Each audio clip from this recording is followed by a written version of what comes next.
بسم الله الرحمن الرحيم.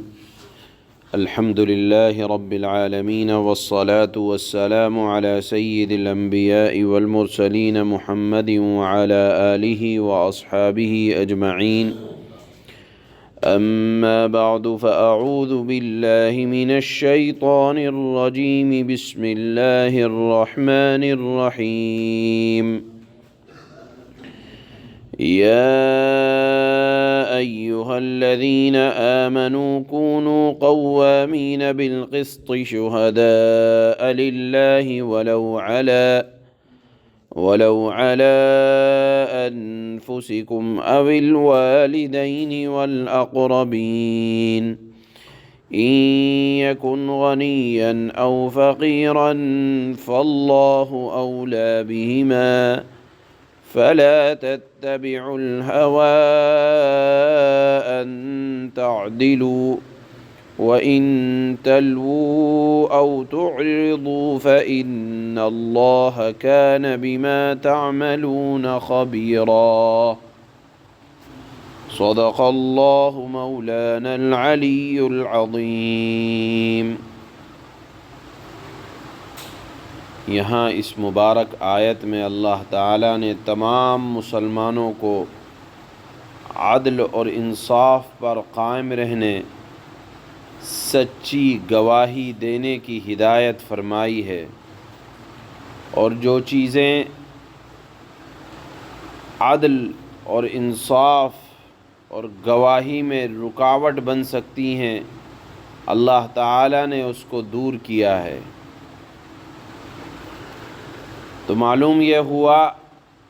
کہ اللہ نے خطاب فرمایا یا ایھا الذین آمنو، اے تمام ایمان والو۔ اس سے پتہ یہ چلتا ہے کہ انصاف قائم کرنا صرف حکومت اور عدالت کا فریضہ نہیں ہے، جیسا کہ ہم اور آپ یا عوام یہ خیال کرتے ہیں کہ انصاف قائم کرنا صرف اور صرف عدالت کا یا حکومت کے ذمہ داروں کا فریضہ ہے، بلکہ ہر صاحب ایمان کا حق ہے کہ عادل رہے، انصاف پر قائم رہے، خود بھی انصاف کرتا رہے، لوگوں کو بھی انصاف پر قائم رکھنے کے لیے کوشش کرتا رہے۔ یہ الگ بات ہے کہ انصاف کا ایک درجہ حکومت اور حکام کے ساتھ بھی مخصوص ہے، وہ یہ کہ اگر کوئی ظالم ظلم کرتا ہے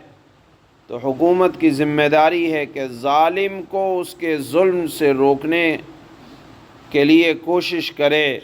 اور اگر عدل اور انصاف کو قائم رکھنے کے لیے کہیں سزا کی ضرورت پیش آئے تو حکومت کی ذمہ داری ہے کہ سزا کو نافذ کرے تاکہ دنیا میں انصاف قائم رہ سکے، ظلم کا خاتمہ ہو۔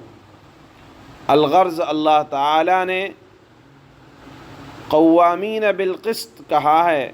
کہ اے ایمان والو، عدل و انصاف پر خوب قائم رہنے والے بنو۔ عدل و انصاف پر اللہ نے یہاں قائم رہنے کا حکم دیا ہے، اور عدل و انصاف کا میں اگر غور کیا جائے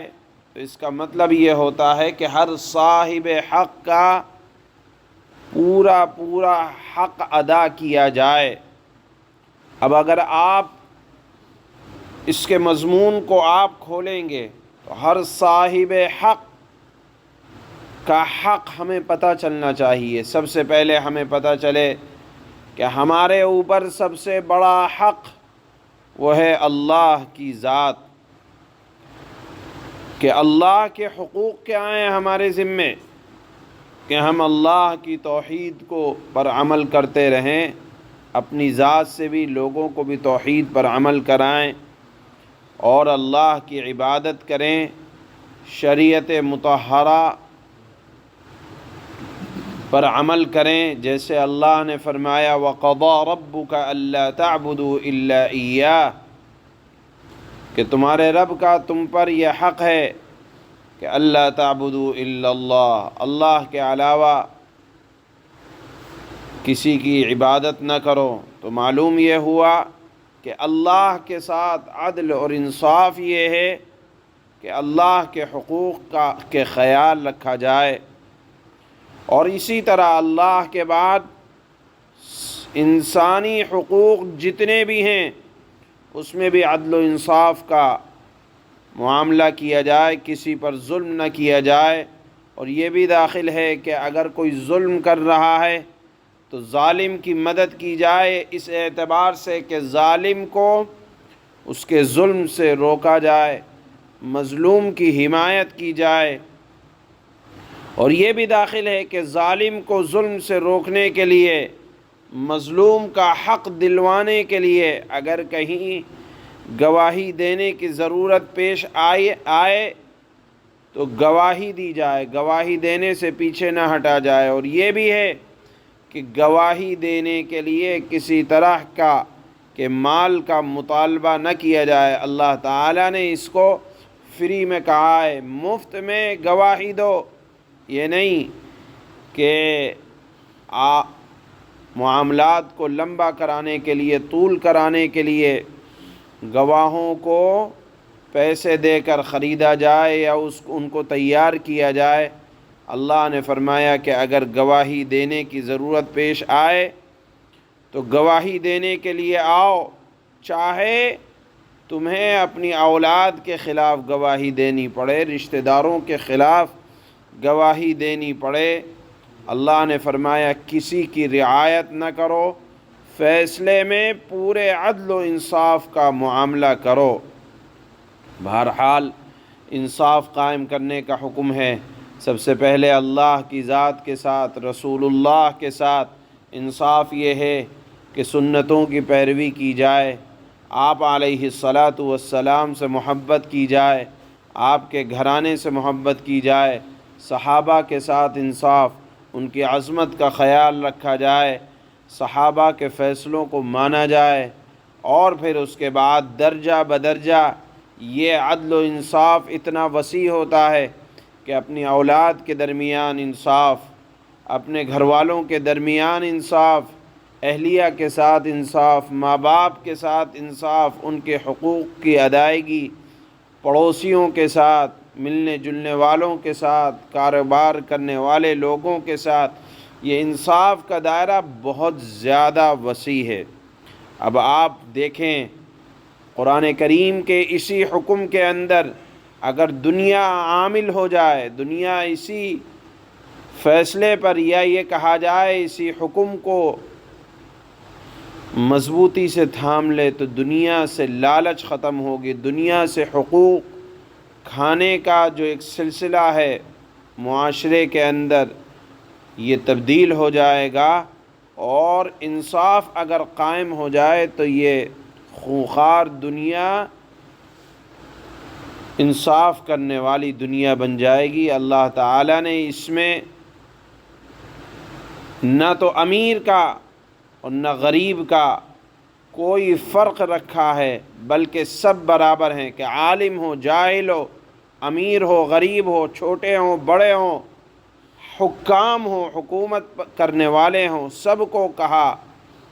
کہ انصاف پر قائم رہو، اور اللہ کی قدرت اور قیامت کے دن کے حساب سے ڈرتے رہو، اور خلوص للہیت سے اللہ نے فرمایا عمل کرتے رہو۔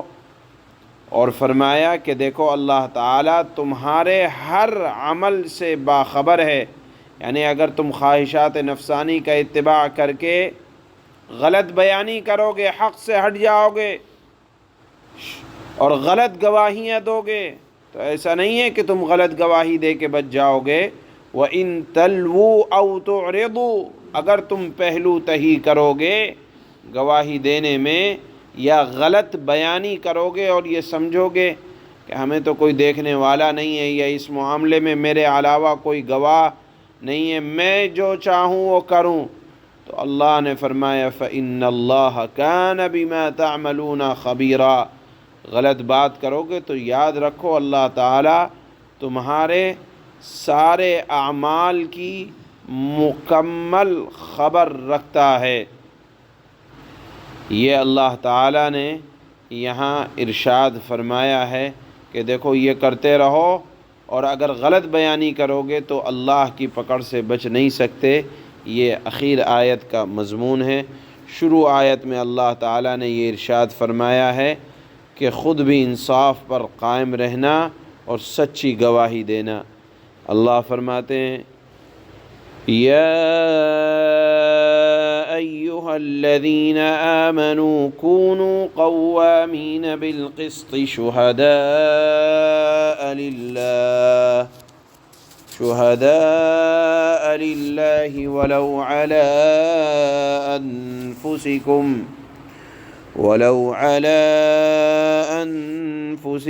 او الوالدین والاقربین۔ اے ایمان والو، انصاف قائم کرنے والے بنو، اللہ کی خاطر گواہی دینے والے بنو، چاہے وہ گواہی تمہارے اپنے خلاف پڑتی ہو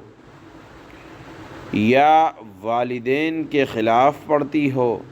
یا قریبی رشتہ داروں کے خلاف پڑتی ہو۔ سچی گواہی دینا، اور اللہ کے لیے دینا،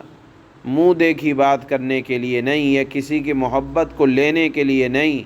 اللہ کے لیے گواہی دینے والے بنو۔ إن يكن غنيا أو فقيرا فالله أولى بهما۔ وہ شخص جس کے خلاف گواہی دینے کا حکم دیا جا رہا ہے، وہ چاہے امیر ہو یا غریب، اللہ دونوں قسم کے لوگوں کا تم سے زیادہ خیر خواہ ہے، لہذا ایسی فلا تتبعوا الہوى ان تعدلوا، لہذا ایسی نفسانی خواہشات کے پیچھے نہ چلنا جو تمہیں انصاف کرنے سے روکتی ہو۔ وَإِن تَلْوُوا أَوْ تُعْرِضُوا فَإِنَّ اللَّهَ كَانَ بِمَا تَعْمَلُونَ خَبِيرًا۔ اور اگر تم توڑ مروڑ کرو گے، یعنی غلط گواہی دو گے یا سچی گواہی دینے سے پہلو بچاؤ گے، او تعرضو کا مطلب آتا ہے اعراض کرو گے، تو یاد رکھنا اللہ تعالی تمہارے کاموں سے پوری طرح مکمل اعتبار سے باخبر ہے۔